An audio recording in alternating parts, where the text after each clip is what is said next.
Hello, my name is Brandon Miles, and today I am here to talk to you about 3 strategies that I implemented in my place of work that were effective in improving cross-departmental collaboration and communication. Now, to begin, I would like you to imagine a symphony that has 3 distinct parts: a brass section, a percussion section, and a string section. Now, imagine each part has to play alone in individual rooms with walls separating them, where they can't see or hear one another. Now, imagine one collective audience who's expecting a flawless performance to be delivered in spite of these walls separating them. Seems tricky, right? It is, and that was very much my reality as a manager at a public transportation agency where I was responsible for overseeing the dispatch office, the customer service office, as well as the drivers. Now today I'm going to share with you three strategies that I implemented that were effective in improving the overall metrics at our agency, as well as landing me a promotion later on down the road. And these 3 strategies can be applied to a number of sectors in the business world, albeit finance, marketing, operations in general. These are applicable anywhere. Allow me to dive into the first. So the first is motivating and recognizing team contributions. We really did this at the individual department level, where we were trying to increase our positive reinforcement and decrease our negative reinforcement. And this is very foundational because you can't expect departments to collaborate together if one can't collaborate and communicate with itself. So here we were trying to boost morale, as well as we were beginning to lay the groundwork for ensuring that they understood how their daily duties impacted the agency at large, big picture stuff. So according to transformational leadership theory, leaders who connect daily tasks to shared purpose helps teams feel valued and invested.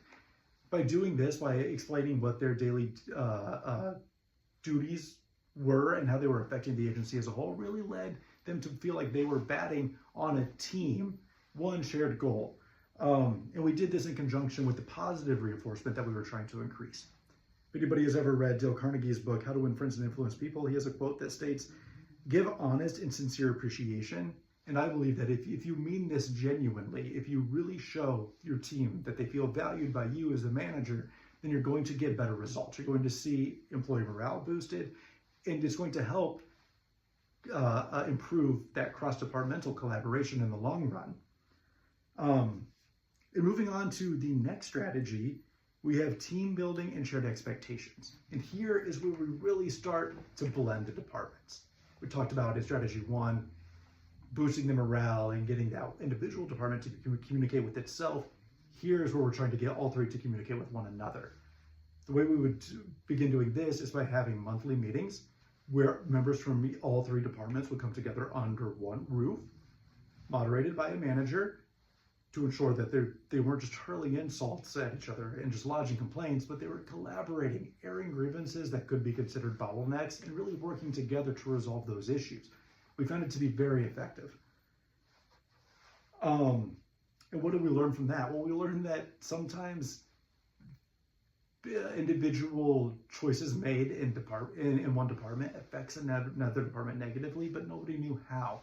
For instance, decisions dispatchers were making about driver schedules were having a negative impact on the drivers who felt overworked, and their attitudes were negatively impacting the customers.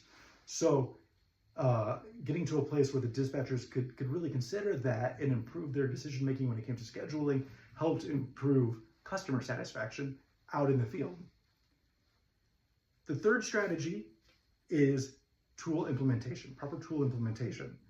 So in terms of communication, we implemented Microsoft Teams, which allowed the departments to communicate via written word in real time. Before this, they had nothing except for the managers who would kind of play liaison between the departments.